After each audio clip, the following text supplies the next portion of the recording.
आज मंत्रिमंडळाची बैठक झाली आणि अनेक महत्त्वाचे निर्णय देखील मंत्रिमंडळाच्या या बैठकीत घेण्यात आले आहेत।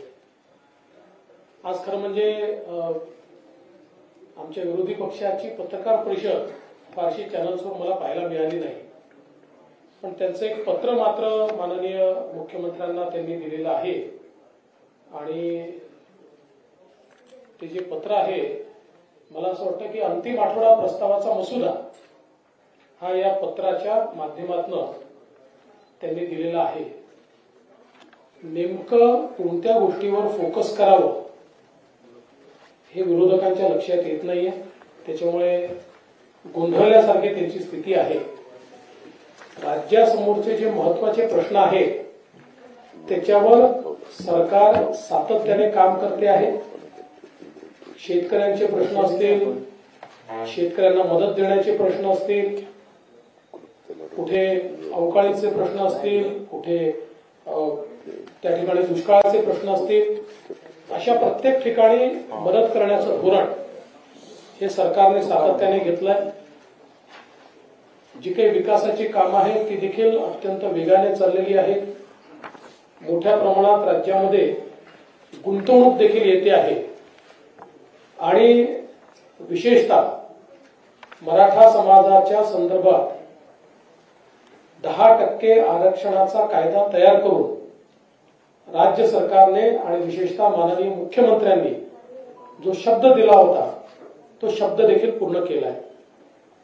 या पत्रामध्ये एक वाक्य मला जरा मनोरंजनासारखं वाटलं, कारण त्यात असं म्हटलंय की सभांमध्ये अर्वाच्य भाषा, शिवीगाळ यामुळेच महाराष्ट्राच्या संस्कृतीला गालबोट लागते। आता हे पत्र आमच्याकरता लिहिलंय की सकाळी 9 वाजता जे पत्रकार परिषद घेतात त्यांच्याकरता लिहिलंय, हा पहिला प्रश्न माझा आहे। त्यामुळे महाराष्ट्राच्या संस्कृतीची जर एवढीच तुम्हाला चिंता असेल तर एक पत्र त्यांना देखील द्या, जे कुठले कुठले शब्द वापरतात, काय काय बोलतात। आणि म्हणून मला असं वाटतं की आत्ताच्या परिस्थितीमध्ये विरोधी पक्षाची परिस्थिती ही एका निराशेतनं ते जात आहे आणि आम्हाला मात्र महाराष्ट्राला पुढे न्यायचं आहे। माननीय मुख्यमंत्र्यांच्या नेतृत्वामध्ये रोज नवनवीन विकासाची कामं आम्ही करतो, धरणं आम्ही पूर्ण करतो, रस्ते आम्ही पूर्ण करतो, पुलं आम्ही पूर्ण करतो। त्यामुळे लोकांचं जीवन सुकर होईल अशा प्रकारचं काम हे सातत्याने या ठिकाणी आमच्या सरकारच्या माध्यमातून केलं जात आहे। मी माननीय मुख्यमंत्र्यांचे याकरता देखील आभार मानेन की आजच्या मंत्रिमंडळ बैठकीमध्ये धानाला जो बोनस जाहीर केला होता त्या संदर्भातला निर्णय माननीय मुख्यमंत्र्यांनी घेतला आणि त्यामुळे धान उत्पादक शेतकऱ्यांच्या वतीने मी माननीय मुख्यमंत्र्यांचे अतिशय मनापासून आभार मानतो। अनेक निर्णय झालेले आहेत, मुख्यमंत्री त्या संदर्भात सांगतीलच आणि मी या ठिकाणी आपले उपमुख्यमंत्री महोदय अजितदादा पवार यांना विनंती करतो की त्यांनी या वार्तेला संबोधित करावे। उपस्थित माननीय मुख्यमंत्री, उपमुख्यमंत्री, मंत्रिमंडळाचे सर्व सहकारी आणि पत्रकार मित्रांनो, दरवर्षीच्या प्रथेप्रमाणे निवडणुका ज्यावेळेस जवळ येतात आणि शेवटचं वर्ष असतं त्यावेळेस आपल्याला अर्थसंकल्प सादर करता येत नाही, म्हणून आपण अंतरिम अर्थसंकल्प दर 5 वर्षांनी सादर करत असतो। लोकसभेच्या निवडणुका होऊन तिथं नवीन अर्थसंकल्प त्यांनी सादर केल्यानंतर आपला अर्थसंकल्प साधारण जुलैमध्ये त्या ठिकाणी येईल आणि म्हणून हे 4 दिवसाच्या अधिवेशनामध्ये साधारण एप्रिल, मे, जून, जुलै हे 4 महिन्याच्या खर्चाला मान्यता आम्ही घेणार आहोत। आणि ते घेत असताना हे मी पण आत्ताच पत्र वाचलं, कारण मी पण आज बाहेर दौऱ्यावर होतो, मी मगाशीच आलो आणि आता मला ते वाचायला मिळालं। खरं तर विरोधी पक्षाचं म्हणजे त्यांच्यामध्ये काही त्राणच राहिलेलं नाही, कुठलं तरी काहीतरी आरोप करायचे। त्याच्यामध्ये मी तर आल्यावर एक चौकशी केली महानंदच्या बद्दल। बघा, सातत्याने बोललं जातं की हे महानंद गुजरातला देऊन टाकलं, गुजरातच्या दावणीला बांधलं. महानंदची जागा पत्रकार मित्रांनो गोरेगावमध्ये आहे. ती आपल्या सरकारचीच जागा आहे, महानंदला दिलेली जागा आहे. अनेक महत्वाचे प्रकल्प काही वेळेस एनडीडीबी ही पूर्णपणे देशाची एक दुधामध्ये काम करणारी संस्था आहे आणि मागे आपल्याच महाराष्ट्रातला जळगावचा दूध संघ हा एनडीडीबीने चालवायला घेतलेला होता. तो चालायला लागल्यानंतर पुन्हा तो जळगाव जिल्हा दूध संघाकडे आला आणि आता दुधा उत्पादक शेतकऱ्यांचे प्रतिनिधी तो संघ चालवत आहे. त्याच्यामध्ये जाणीवपूर्वक काहीतरी आम्ही महायुतीच्या सरकारच्या माध्यमातून वेगळं करतोय, कुणाला तरी कुणाच्या तरी घशात काहीतरी घालतोय, हे इतकं दारांत कुठे माहिती घेत नाही, काही करत नाही आणि उगीच उचलली जीभ लावली टाळायला अशा प्रकारच्या यांचा काहींचा प्रयत्न चाललेला आहे. त्याच्यात अजिबात तथ्य नाहीये. ही बाब मला आवर्जून आपल्याला सगळ्यांना सांगायची. मी करार केल्यानंतर अजून करार पण झालेला नाहीये. चर्चा झालेली आहे, सगळ्यांनी राजीनामे दिलेले. आता त्यांचा प्रस्ताव आल्यानंतर कॅबिनेट त्याच्याबद्दलची चर्चा करेल, निर्णय त्या बाबतीमध्ये घेईल आणि तो स्पष्टपणे आपल्या सगळ्यांनाच कळेल. पण याच्यातून कुठेतरी दूध उत्पादक शेतकऱ्यांच्यावर हे सरकार अन्याय करतंय अशा प्रकारची भावना निर्माण करायची, हे अतिशय चुकीचं त्यांचा आरोप आहे. हे पण मला या निमित्तानं सांगायचं आहे. आताच डीसीएम साहेब म्हणाले तशा पद्धतीनं खूप चांगले निर्णय आजच्या मंत्रिमंडळाच्या बैठकीमध्ये घेतले गेले. थोडंसं मधी पंतप्रधानांची कॉन्फरन्स एक होती, व्हिडिओ कॉन्फरन्स, त्याच्यामध्ये काही महत्वाच्या कार्यक्रमाच्यामुळं आम्ही तिथं हजर होतो म्हणून थोडं पत्रकार मित्रांना पण भेटायला आम्हाला उशीर लागला, नाहीतर आम्ही मगाशीच तुम्हाला सगळ्यांना भेटलो असतो. एकंदरीतच आता वेगवेगळे ज्या काही घटना आपल्या महाराष्ट्रामध्ये घडतायत त्यांनी ड्रग्सच्या बद्दलचा उल्लेख पण पत्रामध्ये केला. मित्रांनो, पुण्यामध्येच नवीन आलेले सीपींनी त्याच्यामध्ये लक्ष घातलं, पोलीस यंत्रणेने लक्ष घातलं आणि 4,000 कोटी रुपयाचं जवळपास ड्रग पकडले. अजून पण त्याचे धागेदोरे कुठपर्यंत जात आहेत ह्याचा शहानिशा तपास चाललेला आहे. कुठं लंडनला धागादोरा पोचला, पंजाबला धागादोरा पोचला, वेगवेगळ्या भागामध्ये ते धागेदोरे पोचले. त्याच्या संदर्भामध्ये एवढा आता तपास लागला, त्याचं कुठंतरी थोडंसं कौतुक करायचं सोडूनच द्या. परंतु एवढं कसं वाढलं, काय वाढलं, वाढायला नकोच. आपल्यामधली नवीन पिढी ह्याच्यामध्ये कुठंतरी त्याच्या आहारी जाण्याचं अजिबात काही कारण नाही. त्याकरता खबरदारी सरकार कुणाचंही असलं तरी घेतली गेली पाहिजे, हेही त्रिवार सत्य आहे. पण हे पोलीस यंत्रणा त्याच्यातनं सगळ्या गोष्टी अतिशय खोलामध्ये जाऊन करतीये. आम्ही तर त्यांना सांगितलेले, देवेंद्रजींनी काल पुण्यामध्ये आल्यानंतर त्यांना 25 लाखाचं बक्षीस पण जाहीर केलं. शेवटी चांगलं काम करणाऱ्याला एक शाबासकीची थाप टाकल्यानंतर त्यांना पण ग्रुप येतो, आणखीन ते जोमाने कामाला लागतात. ही पहिल्यापासूनच पद्धत आहे, परंपरा आहे. त्याच्यामध्ये काही नवीन सरकारने केलंय अशातला भाग नाही. पण त्याच्याबद्दल पण टीका टिप्पणी करायची, निव्वळ टीका टिप्पणी करणे एवढा एकमेव उद्योग हा त्यांच्याकडे राहिलेला आहे आणि त्याच्यातून सातत्याने काहीतरी गरळ ओकायची कामं चाललेली आहेत. मी नेहमीच म्हणतो की सगळ्यांनीच एक भान ठेवून प्रत्येकाने आपापली स्टेटमेंट केली पाहिजे. सुसंस्कृत महाराष्ट्रामध्ये आपण सगळेजणच काम करतो, त्यावेळेस ती सुसंस्कृत महाराष्ट्राची परंपरा ही सगळ्यांनीच, आम्ही पण लोकांनी किंवा विरोधी पक्षांनी, सगळ्यांनीच, सर्वच राजकीय पक्षांनी पुढे पण चालवण्याचा प्रयत्न केला पाहिजे. त्याच्यामध्ये कुठं कोण चुकत असेल तर त्यालाही समजून सांगण्याचं काम केलं पाहिजे, असं माझं स्पष्ट या निमित्तानं मत आहे. मित्रांनो, दुसरा एक महत्वाचा मुद्दा एक आहे तो म्हणजे मराठा आरक्षणाच्या बद्दल. आपल्यालाही सगळ्यांना माहिती आहे की स्वतः राज्याच्या प्रमुखांनी शिवाजी महाराजांची शपथ शिवाजी आपल्या दसऱ्याच्या वेळेस घेतली, विजयादशमीच्या वेळेस, आणि त्याच्यानंतर संपूर्ण सरकार त्याच्यामध्ये कामाला लागलं, यंत्रणा कामाला लागली. त्याबद्दल जास्त विस्तृतपणे मुख्यमंत्री महोदय बोलतीलच. परंतु एकदा याच्यातून मार्ग काढण्याचा प्रयत्न केल्यानंतर व्यक्ती कुणीही जरी असली, प्रत्येकाला संविधानाने लोकशाही पद्धतीनं म्हणणं मांडण्याचा अधिकार दिलेला आहे, आंदोलन करण्याचा अधिकार दिलेला आहे, त्याबद्दल दुमत असल्याचं काही कारण नाही.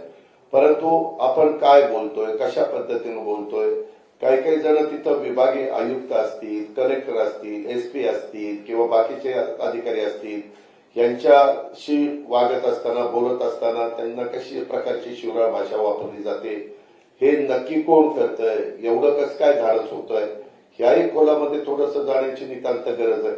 आणि एवढं स्वतः राज्याचे प्रमुख असं मी कधी बघितलं नाही. मागे पण अनेकांनी उपोषणं केली, मोर्चे काढले, परंतु राज्याचे प्रमुख 2 वेळेला, एकदा तिकडे जालन्यामध्ये गेले, एकदा नवी मुंबईमध्ये गेले आणि एकच राज्याची कायदा सुव्यवस्था चांगली राहावी, सगळ्यांच्यामध्ये एकोपा राहावा आणि प्रश्न तसाच लागावा, त्याच्यामध्ये खूप वर्षाची मागणी आहे.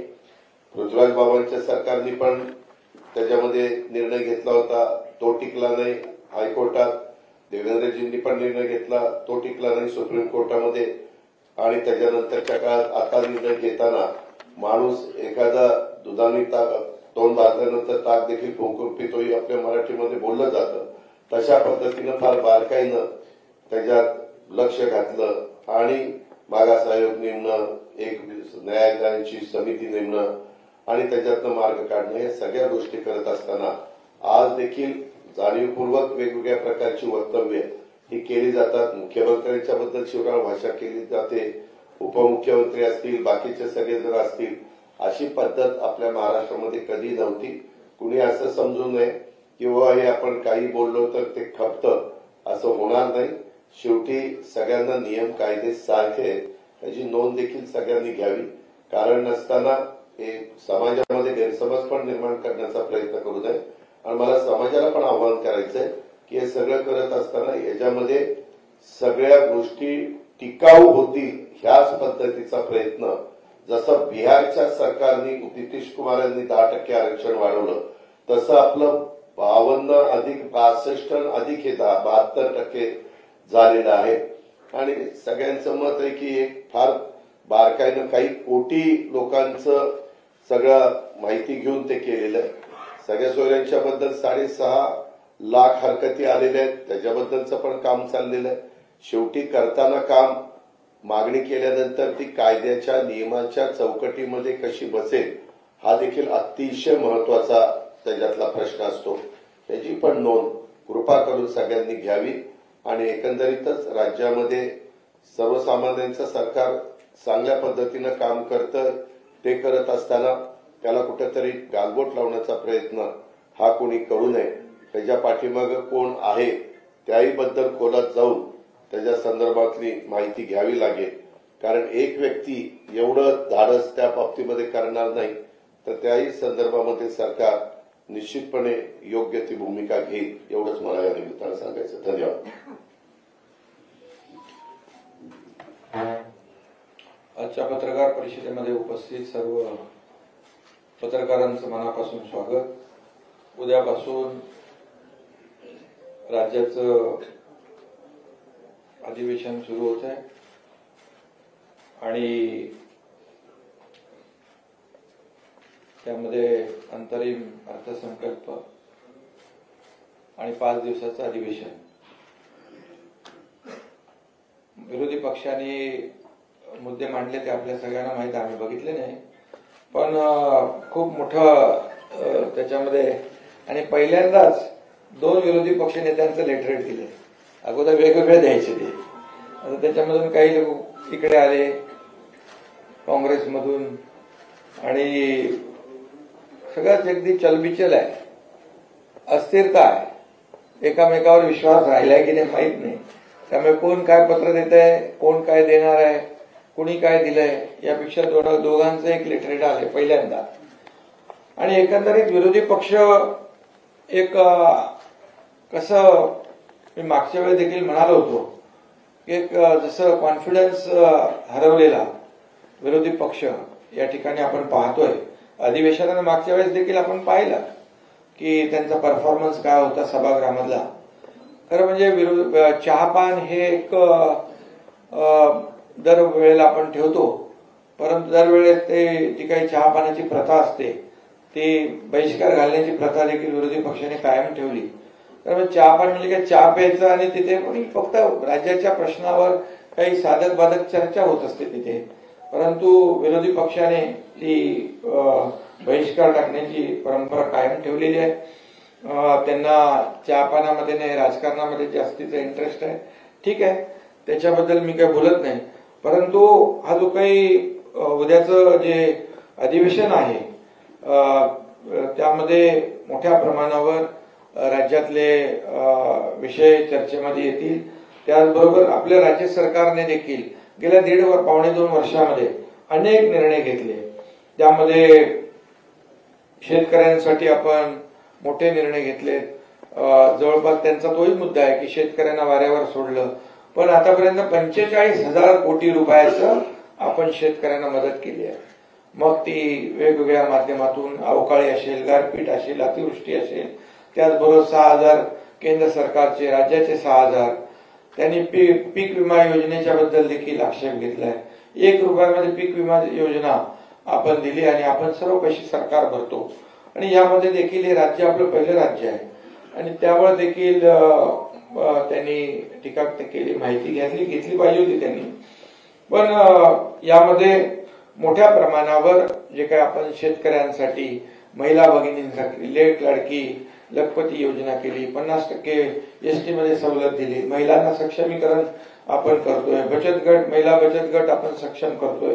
त्याचबरोबर मोठ्या प्रमाणावर आपल्या राज्यामध्ये इन्फ्रास्ट्रक्चरची कामं आहेत. 8 लाख कोटीची पायाभूत सुविधांची कामं सुरू आहेत. आणि त्यामध्ये आपण नुकताच अटल सेतूचं उद्घाटन आदरणीय प्रधानमंत्री महोदय यांच्या शुभ हस्ते केलं. समृद्धी हायवे बाळासाहेबांच्या नावात त्याचं आपण लोकार्पण केलं. आज अटल सेतू लोकांच्या जीवनामध्ये बदल घडवणार आहे, गेम चेंजर प्रकल्प आहे. आणि म्हणून जे 2 तासाचं अंतर 15 मिनिटांमध्ये पार करतोय, तिथलं मोठ्या प्रमाणावर इकॉनॉमी, पूर्ण सिस्टीम बूस्ट होईल, एक इकोसिस्टीम तयार होईल. असे अनेक प्रकल्प आपण मार्गी लावतो जे पूर्वीच्या सरकारमध्ये थांबले होते. मेट्रोचे प्रकल्प, मेट्रो 3 असेल, मेट्रोचे अनेक जे बाकी प्रकल्प आहेत ते थांबवले होते. हे सगळे जे काय हे आम्ही चालना त्याला देतोय. आणि म्हणून उद्योग पळवले म्हणाले. आता आम्ही दावोसमध्ये जवळपास 3,73,000 कोटीचे एमओयू साईन केले. गेल्या वेळेस 1,37,000, त्याचं 80% एक्झिक्युशन झालं. आज जवळपास आता 5 लाख कोटीचे एमओयू साईन झाले. यावेळेस आता आपण इथं आल्यानंतर देखील 40,000चं स्टीलमध्ये इन्व्हेस्टमेंट झाली. ग्रीन हायड्रोजनला आपलं राज्य पहिलं राज्य आहे आपण प्रमोट करणार. आणि आदरणीय प्रधानमंत्री मोदींची देखील संकल्पना आहे ग्रीन हायड्रोजनला आपण पुढे आणलं पाहिजे, त्याला प्राधान्य दिलं पाहिजे. हे सगळं जे काय इतके म्हणजे आपले प्रकल्प सुरू आहे. आणि एअरपोर्टचं काम सुरू आहे नव्या मुंबईमध्ये. लोकांच्या जीवनामध्ये बदल घडवण्यासाठी आपण अनेक प्रकल्पांना चालना दिली. जलयुक्त शिवार देवेंद्रजींच्या काळात सुरू झालं, नंतर बंद झालं, त्याला आम्ही मोठ्या प्रमाणावर चालना दिली. शेतकऱ्यांना मागेल त्याला शेततळं, ड्रीप इरिगेशन, या सगळ्या गोष्टी ज्या आहेत या आम्ही त्या ठिकाणी देतोय. आणि याच एक पोटदुखी जी आहे ही विरोधी पक्षाला आहे. त्यामुळे त्यांना शासन आपल्या दारी एक लोकाभिमुख प्रकल्प कार्यक्रम आहे. तो लोकांपर्यंत जे आता घरात बसले होते, आम्ही तर शासन त्यांच्या दारी जातोय.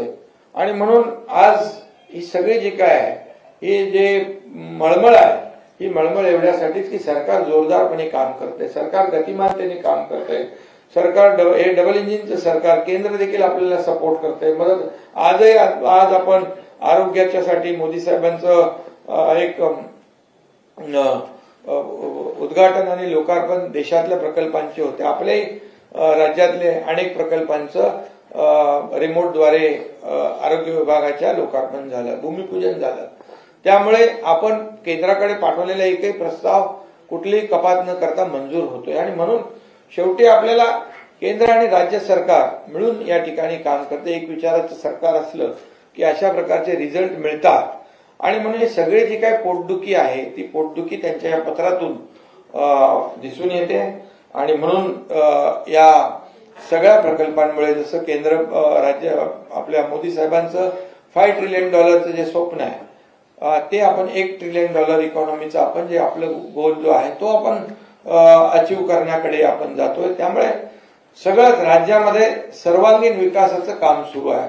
आपल्याकडे मोठ्या प्रमाणात आज जे पायाभूत सुविधेचे प्रकल्प देशामध्ये पहिल्या क्रमांकाचे आपल्या राज्यामध्ये आहे. आज FDI मध्ये आपण पहिल्या नंबरला आहोत. आणि हे सगळं जे आहे आज GDP मध्ये आपला कॉन्ट्रीब्युशन सगळ्यात जास्ती आहे. हे महाराष्ट्र जे आहे मागच्या आपलं सरकार स्थापन व्हायच्या मला म्हटलं तुमच्या काळामध्ये आपण FDMA पहिल्यावर होतो, नंतर मागे गेलो दुसऱ्या तिसऱ्यावर, सरकार पुन्हा आपलं महायुतीचं आल्यानंतर आपण पुन्हा पहिल्या क्रमांकावर आलो. हे सगळं जे आहे हे सगळं का म्हणजे मी बोलतोय नाही, तुम्हाला सगळ्यांना माहित आहे जे बोलतोय त्यातला एक एक शब्द खरा आहे. आणि म्हणून आज राज्याला आपण प्रगती पथाकडे नेत असताना राज्यातल्या सर्व सेक्टरला आपण स्पर्श करतोय. मग शेतकरी असतील, कष्टकरी असतील, कामगार असतील, महिला भगिनी आहेत, युवा आहेत, सगळे लोक आहेत. रोजगाराचा विषय आज आपला शासकीय नोकऱ्या त्या आपण सुरू केल्या, स्टार्टअप आहे, त्याचबरोबर स्किल डेव्हलपमेंट सेंटरच्या माध्यमातून आपण लाखो लोकांना नोकऱ्या देतो. आणि त्यामुळे हे जे काही गतिमानतेने सरकार सुरू आहे, आपण स्वच्छतेकडे आपण लक्ष दिलंय, डीप क्लीन ड्राईव्ह आपण स्वतः सुरू केलंय, त्याच्यामुळे खूप मोठ्या प्रमाणावर टप्प्याटप्प्याने मुंबई नंतर इतर सगळे शहरं सर्व राज्यामध्ये आपण ते करतो. त्याच्यामुळे प्रदूषणामध्ये देखील खूप जे काही कमी झालंय. हे सगळं जे आहे हे सगळं जे काही हजम होत नाहीये आणि त्यामुळे या सगळ्या ज्या बाबी आहेत. मराठा आरक्षणच्या बाबतीमध्ये मराठा आरक्षण आज आपण जे मी अजितदादा म्हणाले, मी शपथ घेतली होती त्याप्रमाणे मराठा आरक्षण 10% देण्याचा निर्णय आपल्या सरकारने घेतला. एक धाडसी निर्णय घेतला. जेव्हा यापूर्वी देखील हा निर्णय घेतला होता, जेव्हा देवेंद्रजी मुख्यमंत्री होते आणि हायकोर्टामध्ये तो निर्णय टिकवला आपण, परंतु दुर्दैवाने सरकार बदलल्यानंतर सुप्रीम कोर्टामध्ये ज्या पद्धतीने बाजू मांडली पाहिजे होती ती बाजू मांडली नाही, दुर्दैवाने तिथे रद्द झाला. आणि आता याच्यामध्ये कुणबी नोंदी आहेत त्या आपण तिथे जी शिंदे कमिटी आहे ते एक वेगळं काम सुरू आहे. आज त्याच्यामध्ये जे नोटिफिकेशन काढलेलं आहे त्याच्यामध्ये आपण हरकती 6 लाख आलेले आहेत त्याची स्क्रुटिनी करतोय. त्यानंतर ते आपण त्याच्यावर प्रक्रिया सुरू आहे, त्याच्यावर सरकार योग्य तो निर्णय घेईल. परंतु जे सुप्रीम कोर्टामध्ये आरक्षण टिकवण्यासाठी जे काय मुद्दे ज्या काय बाबी मांडायला पाहिजे होत्या तिथे आलेलं जे अपयश आहे आणि ते अपयश, तिथे काढलेल्या त्रुटी, तिथे ज्या काही निरीक्षणं सुप्रीम कोर्टाने नोंदवली होती ती पूर्णपणे आम्ही मागासवर्ग आयोग नवीन गठीत केला, त्याचे पुनर्गठन केलं आणि मोठ्या प्रमाणात 4 लाख लोक काम करत होते. आणि 4 लाख लोक काम करत असताना मागासवर्ग आयोग, त्याचबरोबर 3 जस्टिस निवृत्त न्यायाधीश, त्यांना आपण याच्यामध्ये मदतीला घेतलं होतं. इतर सगळी टीम जी आहे, जेव्हा अगोदर हायकोर्टामध्ये टिकवलं त्यावेळेस जी टीम होती त्यांची मदत आम्ही घेतली आणि हे मराठा आरक्षण 10% देण्याचा निर्णय घेतला. जसा आम्ही शब्द दिला होता तो शब्द आम्ही पूर्ण केला. ओबीसी समाज इतर समाजाला धक्का न लावता आम्ही मराठा आरक्षण देणार ही भूमिका सरकारची स्पष्टपणे पहिल्या दिवसापासून होती आणि ती आम्ही पूर्ण केली. आज काही लोक म्हणतात ओबीसी मराठा आरक्षण टिकणार नाही. अरे आता आम्ही दिलेलं आहे, तुम्ही तर दिलं नाही कधी. जेव्हा तुमच्या हातात संधी होती तेव्हा दिलं नाही. मराठा समाजाचा वापर करून घेतला, नेते मोठे मोठे सर्व पदाधिकारी झाले, सत्ता आली, सगळं आलं, परंतु त्या समाजाला वंचित ठेवलं आणि आम्ही प्रामाणिकपणे दिलं. आता तुम्ही सांगताय टिकणार नाही. अरे का टिकणार नाही त्याची कारणं द्या. आणि मराठा समाजाला दिलेलं आरक्षण पूर्णपणे कायद्याच्या चौकटीत आणि कायद्याच्या कसोटीवर टिकणार आहे. मोठ्या प्रमाणावर आपण एम्पिरिकल डेटा गोळा केलेला आहे. तो फक्त सॅम्पल सर्व्हे नाही, एक्सटेन्सिव्ह सर्व्हे केलाय, डिटेल सर्व्हे केलेला आहे. मराठा समाज मागास कसा आहे सोशली आणि एज्युकेशनली हा पूर्णपणे जसं कोर्टाने म्हटलं तुम्ही पहिलं मागास सिद्ध करा. कोर्टाने ज्या ज्या बाबी मांडलेल्या आहेत त्या त्या बाबींचा अंतर्भाव आम्ही मराठा समाजाला आरक्षण देताना केलेला आहे. त्यामुळे मराठा समाज दिलेलं आरक्षण पूर्णपणे कायद्याच्या चौकटीवर बसण्यासाठी, टिकण्यासाठी शासन पूर्ण ताकद लावेल. आणि आम्हाला विश्वास आहे ज्या बाबी सुप्रीम कोर्टाने ज्या मांडल्या होत्या, जी निरीक्षणं नोंदवली होती, ज्या त्रुट्या दाखवल्या होत्या त्या पूर्णपणे दूर यामध्ये केलेल्या आहेत. त्यामुळे विरोधी पक्षाने देखील हे आरक्षण कसं टिकलं पाहिजे अशा सूचना न करता टिकणार नाही, टिकणार नाही, टिकणार नाही, का टिकणार नाही याची कारणं तर देत नाहीत. आणि म्हणून मी आपल्याला एवढंच सांगतो की आज मराठा समाजाला आरक्षण आपण दिलंय, जसा शब्द दिला त्याप्रमाणे सरकार वागलेलं आहे. त्याचबरोबर ज्यांना कुणबी नोंदी सापडत नव्हत्या त्यांचं देखील आम्ही जस्टिस शिंदे समितीच्या माध्यमातून तेही काम सुरू केले, त्याचं नोटिफिकेशन काढले, त्याच्या हरकती आल्या. आणि म्हणून अगदी तात्काळ यामध्ये कायदेशीर प्रक्रिया सगळ्या बाबी ज्या आहेत या पूर्ण केल्या पाहिजेत. एवढ्या घाई गडबडीमध्ये कुठलाही निर्णय घेता येणार नाही आणि आम्ही कोणाची फसवणूक करणार नाही. आम्ही कुणालाही फसवणार नाही. पहिल्या दिवसापासून आमची भूमिका स्पष्ट आहे आणि म्हणूनच जो काही निर्णय घेतलाय हा टिकणारा निर्णय आम्ही घेतलेला आहे. आणि म्हणून माझी विरोधी पक्षाला देखील त्यांनाही आव्हान आहे की यामध्ये मराठा समाजाला आरक्षण दिल्यानंतर तुम्ही दिलं नाही पण आम्ही दिल्यानंतर उलट तुम्ही त्याच्यामध्ये सहकार्याची भूमिका घ्यायला पाहिजे. ते कसं टिकेल या बाबतीत चांगलं बोललं पाहिजे. ते टिकणार नाही असं संभ्रम निर्माण करून मराठा समाजाला त्याचं खच्चीकरण करण्याचं काम कोण करतंय याचा देखील जनतेसमोर उलगडा नक्कीच होईल. आणि म्हणून मी एवढंच सांगेन की आता सरकारने निर्णय घेतलाय. सरकारने निर्णय घेतलेला असताना यामध्ये टिकवण्याचं देखील जबाबदारी आमची आहे आणि म्हणूनच या कायदा सुव्यवस्था राखण्याची जबाबदारी देखील आमची आहे. त्यामुळे कुणीही या संयम पाळावा, कायदा हातात घेता कामा नये. शेवटी सर्वसामान्य माणसाला या राज्यामध्ये सुखाने, समाधानाने, आनंदाने जगण्याचा अधिकार आहे. त्यामुळे सरकारने जो शब्द दिला तो शब्द पाळलेला आहे आणि म्हणून आंदोलनकर्ते जे कोणी असतील त्यांनी देखील या सगळ्या गोष्टी सरकारने केलेल्याची जाणीव ठेवली पाहिजे. सरकारने आतापर्यंत जे काही केलं, जस्टिस शिंदे कमिटी नेमली, अगदी तेलंगणा, हैदराबाद पर्यंत त्या ठिकाणी देखील आपले लोक गेले. त्या ठिकाणी देखील जे काही पुरावे आहेत ते आपण शोधतोय आणि म्हणून मराठा समाजाला ओबीसी प्रमाणे जोपर्यंत आरक्षण मिळत नव्हतं सवलती देण्याचा निर्णय आपण घेतला. सारथी असेल, अण्णासाहेब पाटील आर्थिक विकास महामंडळ त्याचे 10 लाखाचे 15 लाख आपण त्याचं कर्ज आपण व्याज आपण भरतोय सरकार म्हणून.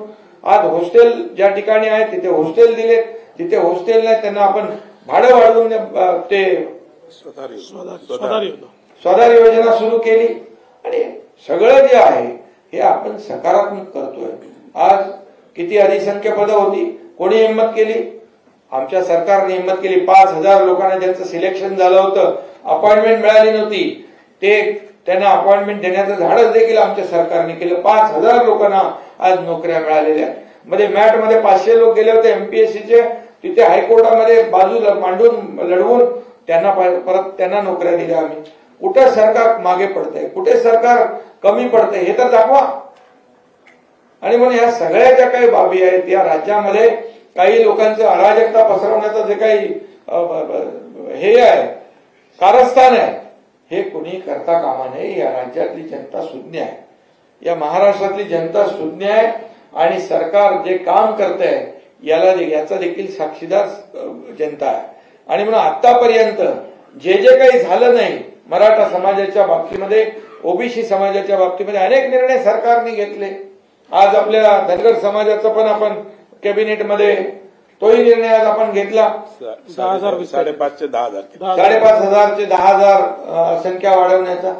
समाजाला, सर्व समाजाला मुख्य प्रवाहामध्ये आणण्याचं काम सरकार करतंय. त्यामुळे मला वाटतं याच्यामध्ये कुणीही एक लोकांमध्ये संभ्रम पसरवण्याचा आणि सहानुभूती मिळवण्याचा प्रयत्न करू नये. महाराष्ट्रातली जनता सुज्ञ आहे.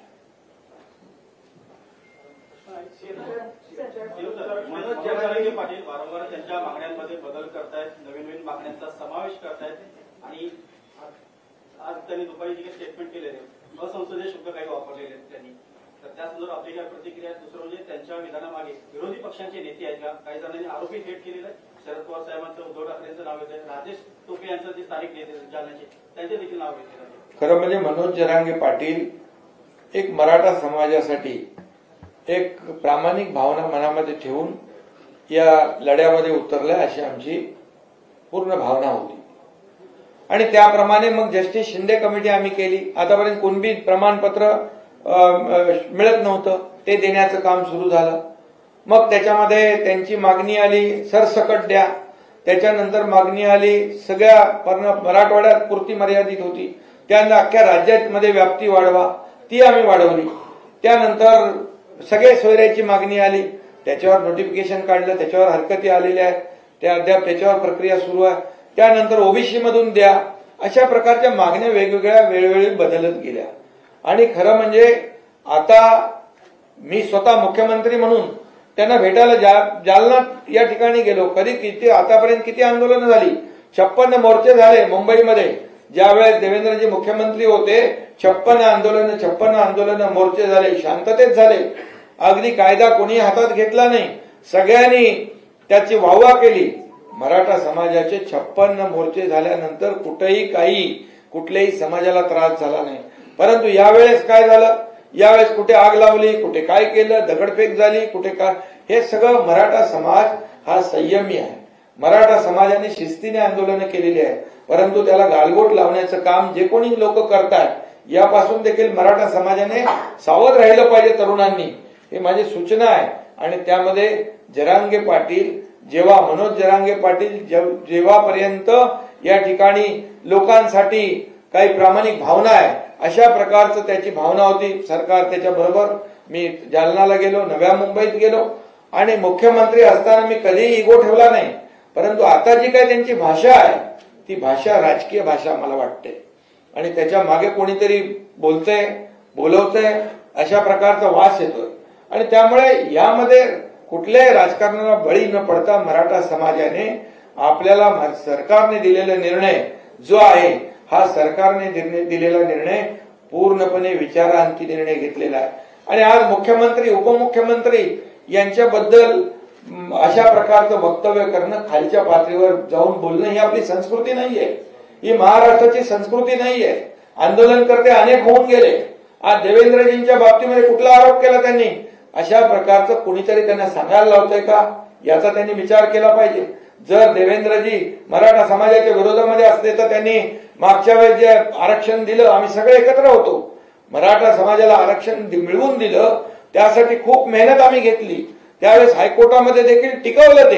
हे टिकलं नाही, ते सुप्रीम कोर्टामध्ये. याला जबाबदार कोण आहे? आणि म्हणून अशा प्रकारचे खालचे पातळीवरचे आरोप हे महाराष्ट्र सहन करत नाही. महाराष्ट्राची ती संस्कृती नाही, महाराष्ट्राची ती परंपरा नाही. आता याच्यामधून एवढं सगळं दिल्यानंतर त्यांना अपेक्षितच नव्हतं विरोधी पक्षाला एवढ्या लवकर मराठा आरक्षण मिळेल. अरे आम्ही डे नाईट काम केलं, 4 लाख लोक काम करत होते दिवस रात्र. आणि दिवस रात्र त्यांना अपेक्षितच नव्हतं मराठा आरक्षण 10% मिळेल. त्यांना वाटलं हे सगळं जाळत सगळं हे कायदा सुव्यवस्थेचा प्रश्न निर्माण होईल, समाजामध्ये तेढ निर्माण होईल, अशीच भावना होती त्यांची, मिटवण्याची भावना नव्हती. आणि म्हणून हे दिलं. त्याचबरोबर कुणबी प्रमाणपत्र मिळत आहेत ते पण आपण सुरू केलं. मराठा समाजाला ओबीसी प्रमाणे सवलती मिळत आहेत हेही आपण सरकारने सुरू केलं. काय सरकारने केलं नाही ते सांगा. तुम्ही तर केलं नाही आणि जे सरकार करताय त्याच्यामध्ये आडवे येत आहे. बिलकुल मी एवढंच सांगतो, या महाराष्ट्रातली जनता सुज्ञ आहे. तुम्हाला योग्य तुमची जागा दाखवेल. आणि मला एवढंच सांगायचं आहे, आंदोलनकर्त्यांनी कायदा हातात घेता येणार नाही. या कायद्यासमोर कोणीही छोटा मोठा नाही, कायद्यासमोर सर्व समान आहेत याची जाणीव प्रत्येकाने ठेवली पाहिजे. सरकार म्हणून, मुख्यमंत्री म्हणून मी कधीही काही इगो ठेवला नाही. कशाला जायचं, कशासाठी जायचं, हजारो आंदोलनं झाली राज्यामध्ये, तेव्हा अशा प्रकारचं कधीही कोणी वागलं नाही. आणि म्हणून प्रत्येकाने आपल्या आपल्या मर्यादेमध्ये राहिलं पाहिजे. या आपल्यामुळे समाजाला त्रास होता कामा नये, कायदा सुव्यवस्थेचा प्रश्न निर्माण होता कामा नये याची दखल आणि नोंद प्रत्येकाने घेतली पाहिजे. आणि या सगळ्या मागे सरकार पूर्णपणे लक्ष ठेवून आहे. आणि कुणाला वाटत असेल की सरकारला काही माहित नाही, परंतु सरकार, गृह विभाग या बाबतीमध्ये पूर्णपणे लक्ष ठेवून आहे. मी पुन्हा एकदा सांगतो, या राज्यातली कायदा सुव्यवस्था बिघडवण्यासाठी जे कोणी जबाबदार असतील त्यांना बिलकुल सरकार पाठीशी नाही, माफ करणार नाही.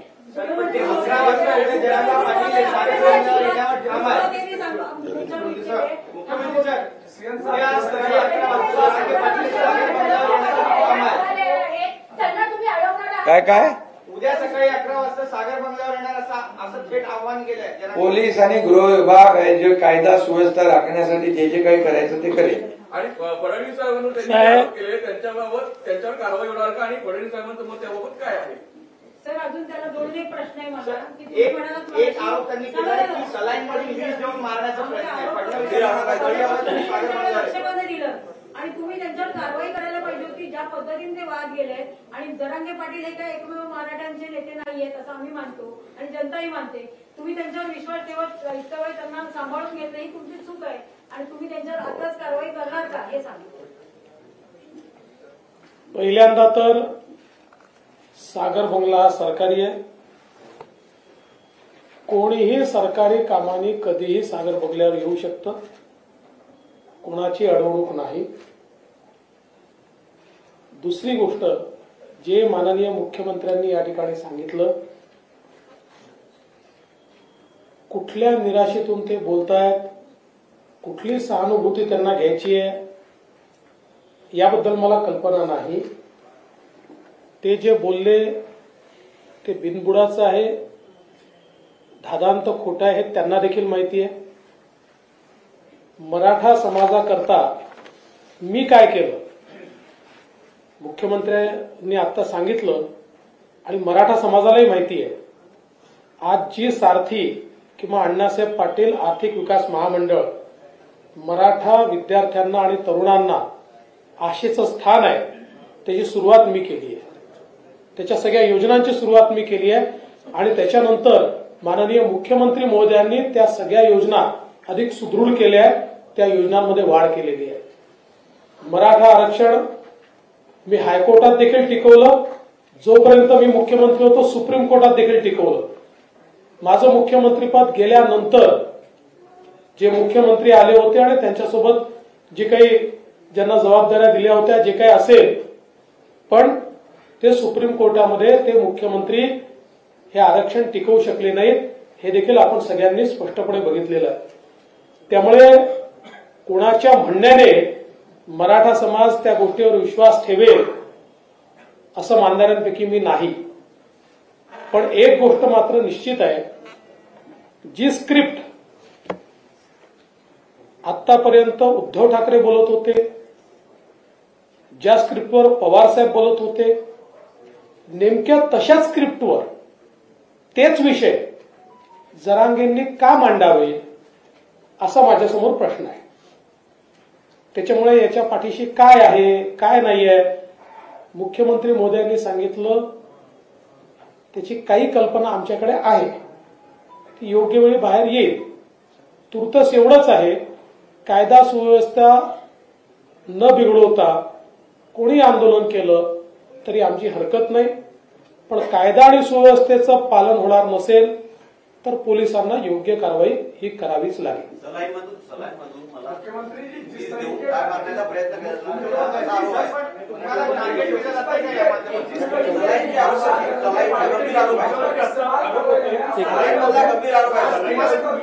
मी तुम्हाला प्रश्न विचारतो, सोडून द्या. तुमचा तरी विश्वास आहे का? मी तुम्हाला प्रश्न विचारतो, सोडून द्या. तुमचा तरी विश्वास आहे का?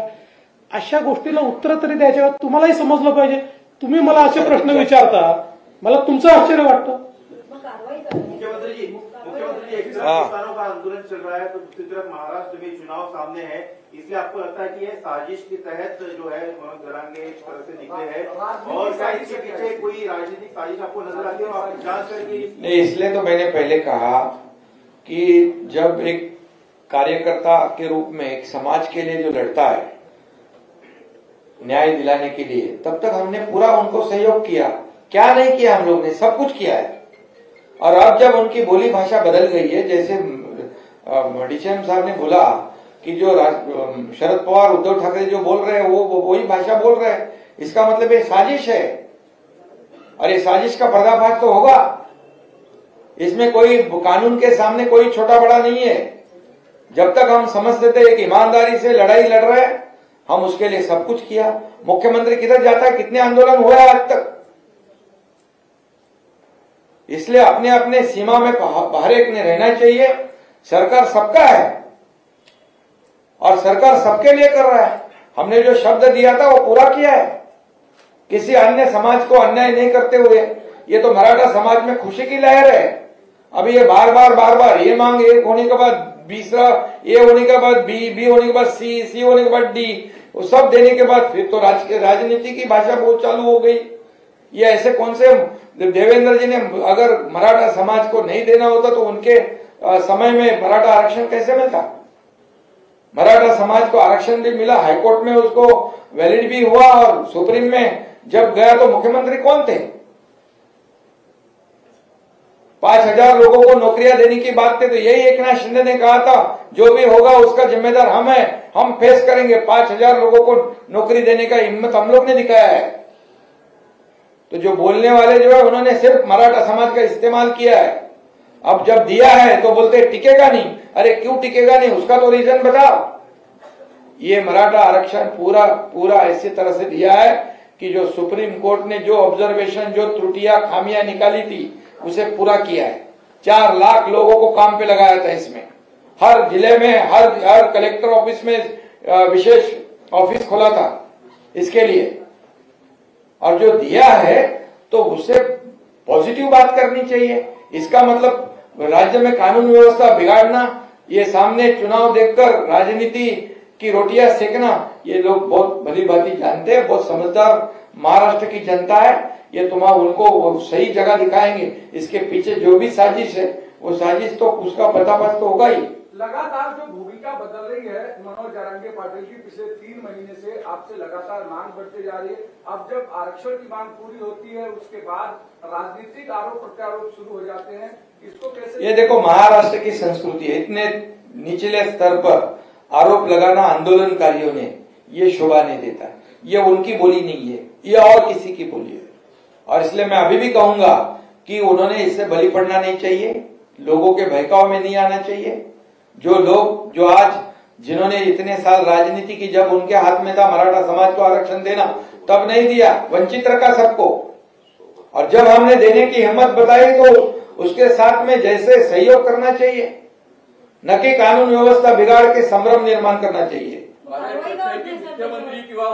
कानून के सामने कोई भी छोटा बड़ा नहीं है, मैंने बताया है आपको। मुख्यमंत्री किंवा उपमुख्यमंत्री यांच्या विरुद्ध कुणी समाज माध्यमांवर आरोप केले तर आतापर्यंत अनेकदा गुन्हे दाखल झालेले आहेत। अरे मुख्यमंत्र्यांनी तर जेलमध्ये टाकले आरोप केले तर राणेंना आणि त्या कंगना रणावतला आणि त्या कोणतो आपला राणा नवनीत राणा त्याला 40 दिवस जेलमध्ये टाकला, देशद्रोहाचा खटला भरला। तेच मला विचारायचंय तर फडणवीस साहेबांवरती असे आरोप झाल्यानंतर जरांगे विरुद्ध आपण गुन्हा दाखल करणार आहात का? सगळं कायदेशीर, ज्या मी मगाशीच म्हटलं, कायद्यापेक्षा कुणी स्वतःला मोठं समजू नये।